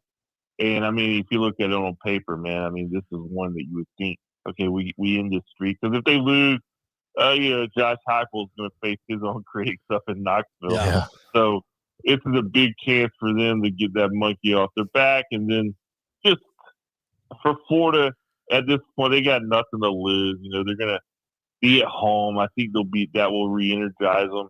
And hopefully they can come out there and get that win that the Gator fans want to see. But it's not going to be easy. I mean, Tennessee's a good team, and 7-3, they're still playing for a big bowl. So both teams have something to play for, obviously. But I look at more of the pressure being on the Vols. And it looks like that 7-3 record from Tennessee to me is a little deceiving. Those 3 losses are to 3 potential college football playoff teams in Oklahoma, Georgia, and Alabama. So this team seems like while they may be better than what their record indicates, they still have yet to show up for those big games, and I still think they're gettable. Yeah, I like the Tennessee team. I like Joey Aguilar, quarterback. He's almost got 3,000 yards, 22 touchdown passes. Deshaun Bishop at running back. I mean, they've got a lot of talent. It's an offensive centered program under Heupel. Their defense is ranked 15th in the league in total defense. So I do think Florida should have some big play opportunities there. But that's where Lagway has to come through and hit those balls. And we've seen him hit a couple last week, but it's just been inconsistent for Florida, and that's why there's 7 right now. But this is certainly an opportunity to kind of end the season going into that Florida State final game on a sweet note. Yeah, both these quarterbacks have thrown interceptions. Lagway second in the nation with 14, and Aguilar's I think 4th in the nation with 10, but he's got a lot more yards and a lot more touchdowns. So, but I thought Lagway, it was interesting watching the game at Ole Miss, Scotty. I'm like, wow, they are going to get blown the F out. It was 14-0 early. I'm like, this is going to get ugly. And they showed up. They showed up and tied the game, couldn't finish. But I thought that was a great response by this Gator team, which if there's one thing you could say about this team, they don't quit. I mean, Kentucky notwithstanding, that was a little bit ugly, but I think every other game they've been right there, right?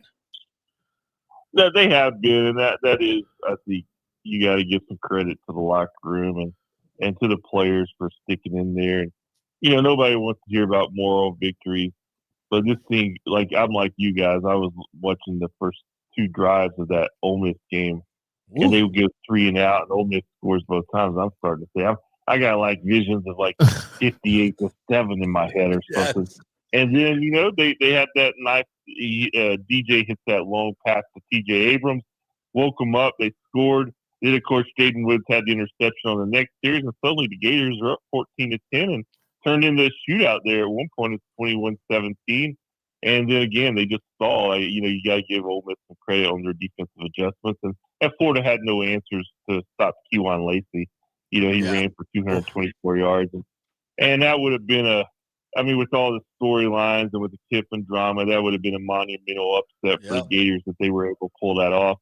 But now they're back home, and, first time in over a month, guys, they played in Ben Hill Griffin Stadium. And, it's a sold-out crowd, the 17th in a row for Florida. So the fans are like the players. They're hanging in it. And, if you somehow beat Florida State and Tennessee at the end of the year, finish 5-7, as crappy as it has been for the most part, that would make people feel a lot better. No matter who the next coach is. So they do have something to play for. Totally agree. And recruiting as well. You're all constantly recruiting against Tennessee and Florida State. That matters. Absolutely. 100%. All right, Scotty, appreciate your time as always. Enjoy the game tomorrow, 7:30 night game. Tennessee's a 4-point favorite. Home dog, Florida. I like the Florida Gators in a home dog situation.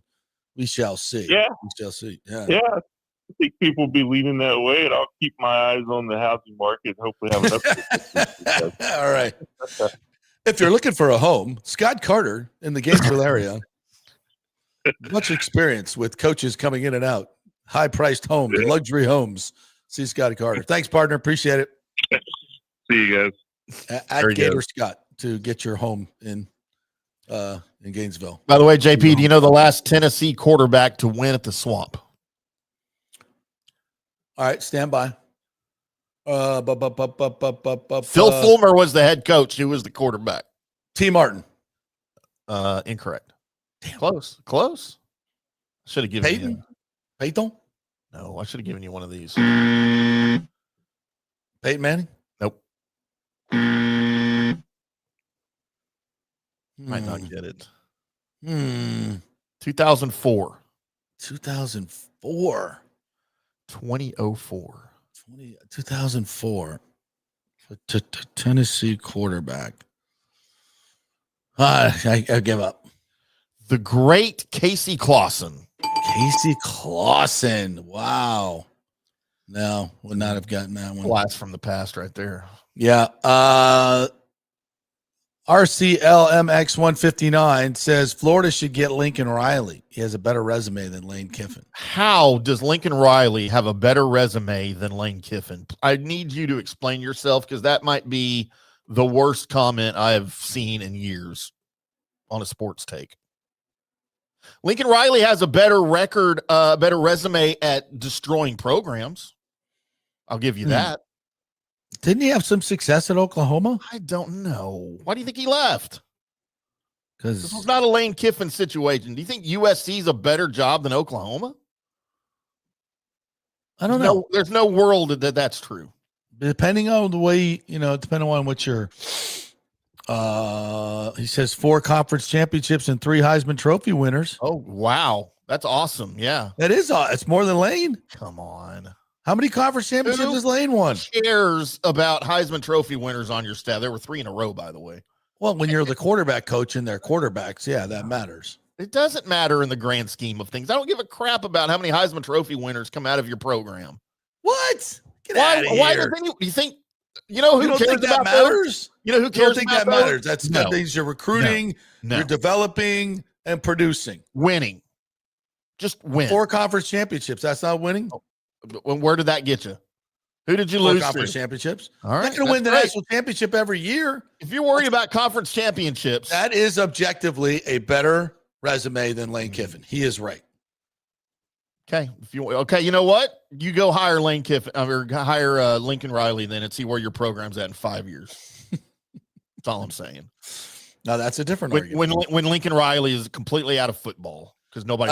Jamel Dean and Hassan Reddick Shoyenka, love that, are not practicing and will be ruled out versus the Rams. Yeah. To do a little Bucs update here. Yeah, that is true. Hassan Reddick, Jamel Dean not practicing. Bucky Irving in a red hoodie today was out there practicing. So I don't expect any of those guys to play this week and probably will not even make the trip out there. So are we going to start referring to Hassan Reddick as HRS? Oh, very nice. That's very nice. I like that. It's bad. Listen, the Rams are dealing with a bit of injuries themselves. But they're a really good football team. They're a really good football team, and their defensive line with Verse and Fisk, it's just played extremely well.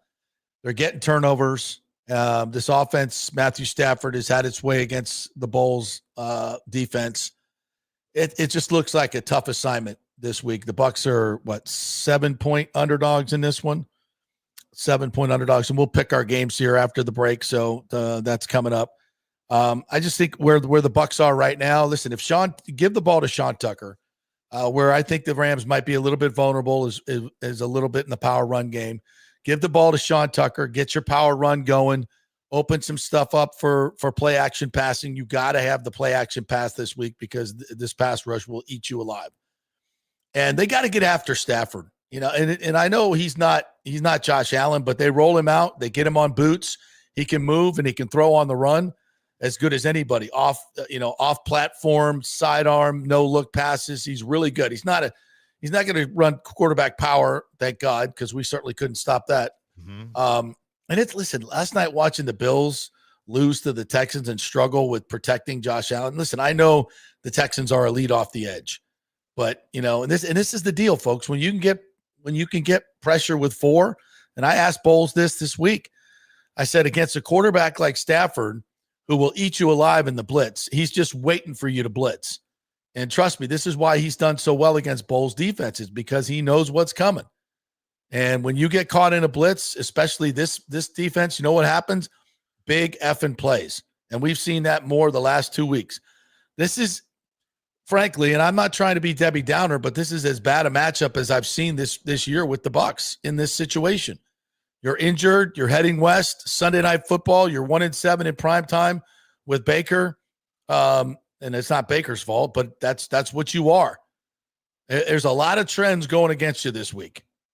So I'm not trying to be Debbie Downer, and teams win games like this every freaking week in the NFL because it's a week-to-week league. So we'll see. But I think that may have given you a little clue of what I'm picking as far as where the Bucs are going this week. All right, couple quick comments.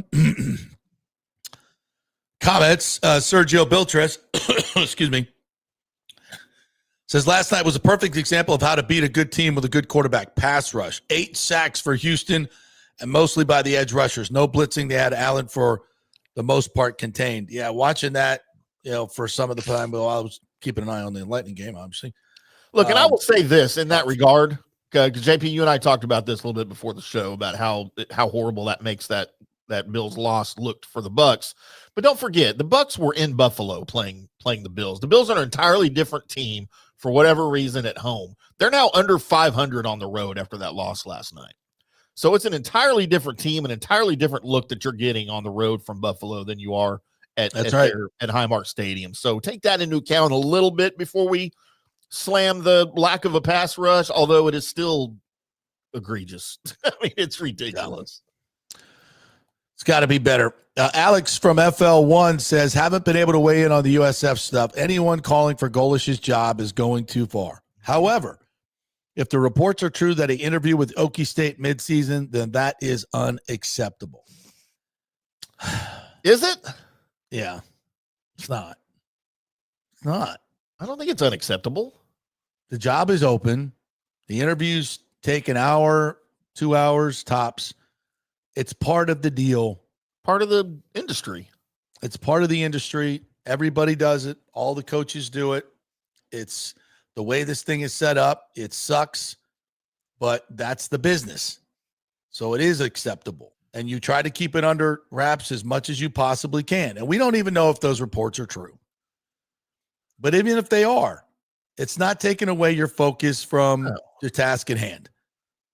And Alex Golesh is thinking about his future, maybe not his immediate future, but down the road. He knows he's not going to coach at USF forever. That's not a forever job for him. He has higher aspirations of a bigger conference, maybe the Big 12. And you know what? Those guys that he allegedly interviewed with at Oklahoma State aren't going to be at Oklahoma State forever. That's part of building relationships in this business. Look, even though I know in my head I'm not leaving USF, I'm still going to interview for this job because I want to meet these guys and I want to get to know these guys. I want them to get to know me because that could benefit me down the road when I'm interviewing for an SEC job or another Big 12 job. So that's more of building relationships than it is wanting to leave where you are. And to know what's out there. Yeah. You know, I mean, you can see all the reports you want, but until somebody puts a contract on the table and says, hey, we're going to pay you $5 million a year, then you have an 85% buyout and you're looking at, $30-40 million guaranteed. And I'm here to tell you, it could go south at South Florida really quickly. And then you're on nobody's list. Yeah. And that goes for any program. Well, and it goes for any industry. Like, let's take radio, for example, JB. If I'm working here in Dallas radio and I've got a midday show that I love my job and I'm being paid well and I have no intention of going anywhere, if WFAN from New York calls me and says, hey, we'd like to interview over the phone for an opening, you think I'm not taking that interview? Damn right you are. Just to see and then maybe meet these guys and build a relationship with these guys. It doesn't mean I want to leave. It just means I'm looking towards my future. I may need those contacts in the future. That's all it is. And like I said, you don't know what people are willing to offer until they offer. Yeah. And if Auburn's going to come knocking and you're going to get a buyout of 85% or whatever it is. And so basically you're guaranteed $30 million like Willie Taggart was. How do you say no to that? Yeah. I mean, for your family and your family's family, especially a guy like Golesh, who's an immigrant from Russia, came from nothing. I mean, look, folks, it's, again, and I don't want to pick on USF, but sometimes the takes are a little naive as to how this big-time college football thing works. And until... listen, is USF heading towards a P4 conference situation? I think they are, and they deserve it. But until you get there, until you've won stuff and national championships, you are in a certain tier. And those expectations have to mirror that. And when they don't, something's out of whack. Doesn't mean you can't have high expectations. Doesn't mean you're not a great university. Doesn't mean you're not as good or not as good as USF or Florida State or UF or Miami or whatever. Mm-hmm. It's just where you are in your journey of major college football. You got a late start, and you've done better in the first 29 years than 99.9% of programs, by the way, and be proud of that. But it's still a growing process. And the best thing you could do is rally around Coach Golesh and not be saying it's unacceptable for you to be looking at other jobs that are going to pay you 5 times as much as what you're making now. Not 5 times, but probably 2 or 3. All right, what else we got here? Trying to see some other maybe perhaps topics that we have not got onto. Anything else in here we need to go? All right, let's hit a break. Let's hit a break. We'll come back on the other side, and we will do some picks for you. If you got any comments you want to throw in there, you don't have to do it. Go on YouTube. You can go on X at the JP Peterson Show and Facebook at JP Peterson as well. Hey, folks, don'tgouncovered.com is a website where you can go and find out some information on how to get cheaper health insurance and the different plans that you can get. And the enrollment period is open right now, so it's a great time to call them, and they can walk you through all the different changes that are going on right now with Obamacare and different plans that are coming in and plans that are going out. So let them help you on this, because it's very, very complicated stuff. There is no charge for the call. They don't charge anything. All they do is help you save money. I've worked with them for 5 years, and they've saved me thousands of dollars on health insurance. Don'tgouncovered.com is the website. And tell them JP sent you. Back in 3 with our picks. It's the holiday season, so come visit the wonderland. It's the holiday season, so come visit the wonderland of jewelry at the Gold and Diamond Source with over 25 times the inventory and selection of the average jewelry store. Guys, get your shopping done early, and if you have no idea of the trends and styles that your lady wants, that's cool.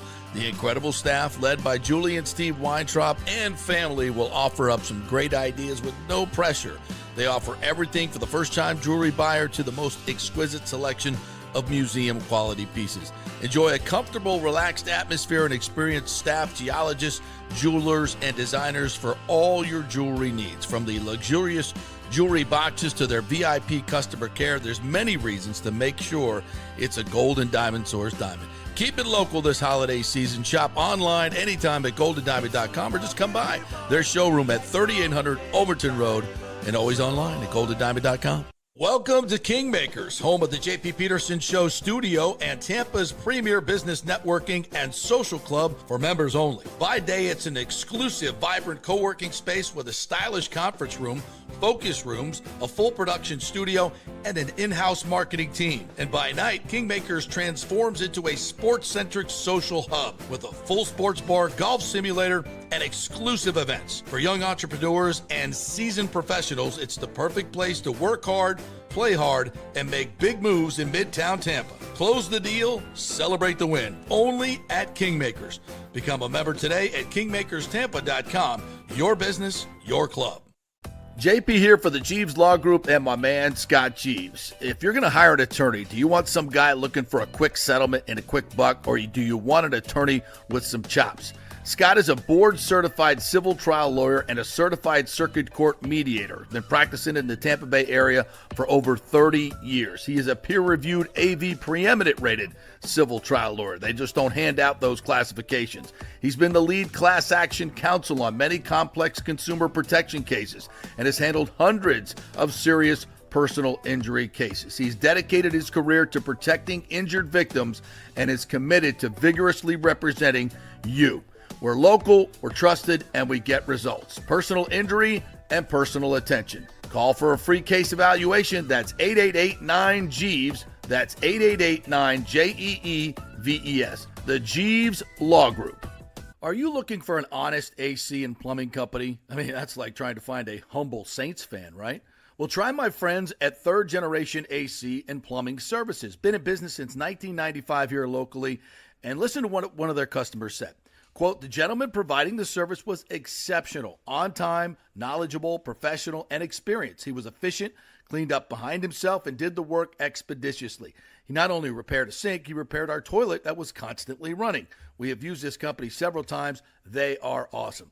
Says it all, folks. Testimonials really say it all. Call 813-961-8024 for honest, fast service. 813-961-8024 or thirdgenerationplumbing.com. We also do AC. Let's go. Right now, back to the show on FanStream Sports. All right, welcome back to the JP Peterson Show. Brought to you by the great folks at Genesis of Tampa and KingmakersTampa.com as well, which is where we're coming to you live from, this beautiful production studio that we have here, KingmakersTampa.com. It is a private club, and it is a shared office plan with we also have a sports bar here. We have a golf simulator. So it's all kinds of cool stuff here in Midtown Tampa. So if you're an entrepreneur looking for a workspace outside, get out of the house. You can't work there.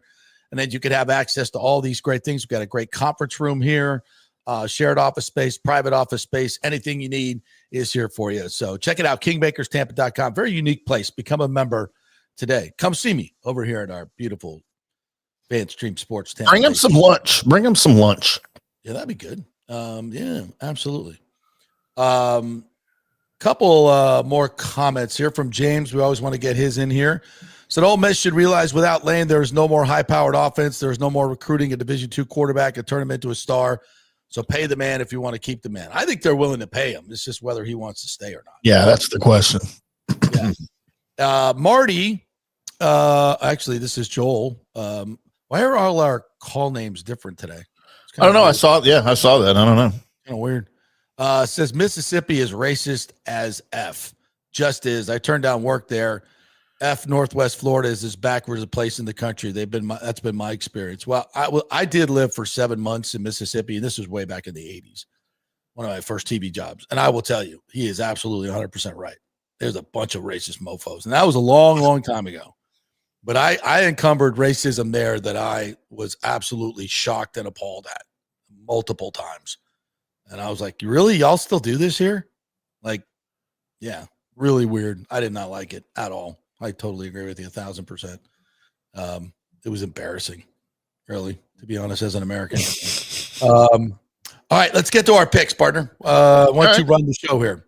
What you got? All right, JP. Most of my picks, the correct soundbite to play would be struggling. Yeah, we're going to keep that theme going here as well. We both had the Bucs over last week, but I Yeah. picked the Bucs in 5.5, and they did. I thought a backdoor cover was coming, but it didn't. Yeah, always cover the back door, JP. That's a very important rule of life that you should have, especially in prison. So let me go over my picks here for you boys. I've got some college for y'all. I've got some NFL for y'all. I'll start here with my college football picks and put them on the screen for those of you that care. If you don't, I'm sorry. Yeah, I have all my picks from last week. I have at home. I don't have them here at the studio, but these are my locks for you. Locks for week 13 college football. OU minus 7.5 versus Missouri. I would take that.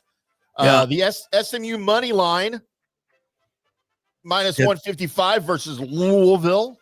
Oh, that's a big game. Yeah. If you listen to my Pigskin and Burnt Ends college football podcast for the Coast to Coast Gridiron network of TJ Reeves, you'll hear that I have trouble using and saying the word Louisville because it gags me because it's in the back of the throat. You can't say Louisville. I'm told that's not wrong. Louisville. I say Louisville, but I'm told it's in the back of the throat. And when I go Louisville, I gag. So James Madison, who's trying to get into that college football playoff, minus 13.5 versus Washington State. Book it. Yeah, Washington State's awful. Yeah. I like that one. Take the I don't think I wrote this. The under USC at Oregon 59 and USC at Oregon minus. That can't be right. What does that mean? I don't even know what that means on my own pick. 59.5 total. You going under? Yeah, but I wrote minus 59.5. Well, so I think that's supposed to be under. Yeah. 59.5. Yeah. I think it's supposed to be under on 59.5. Yeah. Arkansas quarterback Talon Green an anytime touchdown against those Texas Longhorns plus 120. Book it. That's a nice one. Yeah. That dude's badass, man. And then UNC, Coach Bill, team total, take under 22.5. Mm-hmm. And then take Nebraska plus 9.5 at Penn State University. There are your college picks, boys and girls. Nice. Yeah. Nice. Just some quick NFL here for week 12. I like this game a lot. Take the Giants plus 10.5 versus Detroit. Detroit's overlooking the Giants. Yeah. I like that 10.5. The Cincinnati money line plus 230 over the Pats. The Bengals over the Pats? Yep. The Pats are due for a fall. It's going to come against the Bengals as Joe Burrow could return, by the way. Oh, thank you. Indiana KC under 50. They don't have Jamar Chase this week. Nope, no Jamar Chase, and the Chiefs are spiraling. Yeah. Dallas plus 3 versus Philadelphia. I like the under 50 Chiefs Colts. Yeah. I like that. Yeah. That's a good one. And then Tampa Bay plus 7 at the Rams. JP, everybody's hating on Tampa Bay this week. I am not. This is going to be a game that they are going to match. You say they match up poorly. They do on paper, but wait till you get them on the field. Baker's going to have something for the Rams. I'm telling you. Man, I just cannot believe in this defense. This defense is just, after the last couple of weeks, the bye week did not do Todd Bowles any favors. I'm not sure what they did on the bye week, but man, they have been awful since. Awful. I don't think 7's enough against this defense. All right. I'll take the over and the Rams in that one. All right. All right. We always pick the FSU NC State game, which is tonight, by the way, as Deuce Robinson goes for 1,000-yard season. He's the only player on offense that I really, really love. What's the number on this one? That's a good question, JP. Oh, I thought you had that readily available. My bad. I think it's have it in 2 seconds. I think FSU is actually favored in this game, which is after NC State's debacle in Miami. Florida State -3.5. I'm sorry, started at 3.5. It is at -5.5 now. -5.5. Yep. Boy, watching NC State last week, they were just flat garbage. But Florida State has not won a road game in over a year and a half. 7 straight losses in the ACC on the road. I just have no confidence in them beating anybody on the road at this point, especially a Friday night. Even as bad as NC State was at Miami. So I think I'll have to go NC State with this one. Yeah. Ooh, wow. Yeah, Really? going against the Noles. Yeah. By the way, you can read it, my full preview of Wolfpack Seminoles over at fanstreamsports.com. Nice. All right, USF and UAB. Well, you get the number on that. USF is averaging 46 points a game on the road in American Conference play this year. So they ain't got no problem taking that show on the road and scoring lots of points. South Florida -21.5. Also wrote this preview over at fanstreamsports.com. I think after last week, they blow by that. UAB can't stop anybody. I'm going to go ahead and lay the points in a revenge game of epic proportions just for the feel good for USF. I'll lay the 21.5. Yep. All right. Tennessee is a 4-point favorite against the Gators. The Gators are a home dog against the Vols. And I've got it at 3.5 right now. Anytime I'm sorry, 4.5. Yeah. I'll take that. I'll take that all day long. I'm going to take the Gators in the 4.5 points. You going Gators or Tennessee? I'm going Gators. Yep. All right.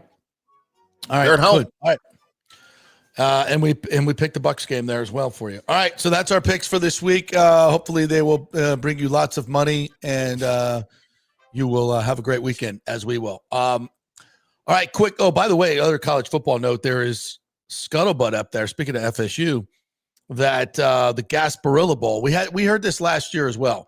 Mm-hmm. They are very desirous to match up USF and FSU. So if FSU can get bowl eligible by winning tonight against NC State, then that would be we'd fill up Raymond James for that. That would be a hell of a matchup. As a Seminole, I wouldn't like it because we're gonna get our ass kicked by USF. But hopefully Mike can get the boys to show up for a bowl game and actually beat somebody. That would be fun to see. That'd be fun. Yeah, that would be a great matchup. And pack Raymond James Stadium. That would be fun stuff. So let's hope that happens. Gasparilla Bowl. Make it happen. Let's go. The Union Mortgage, right? Union Mortgage Gasparilla Bowl. We don't want to miss that. Mr. Cosgrove, thank you very much for that. All right. That'll do it for us here on a Football Friday. Thank you guys so much for joining us. Thanks, Scott Carter, for joining us. Been a great week. Good luck to the Bucs and all your teams this weekend. Prayers for Bucky. Make sure you do that. Say a nice word for him. Let's get him back on the field and support him. And can't wait to see him back on the field with the Buccaneers. That's going to be good stuff when it does happen. Have a great weekend, everybody.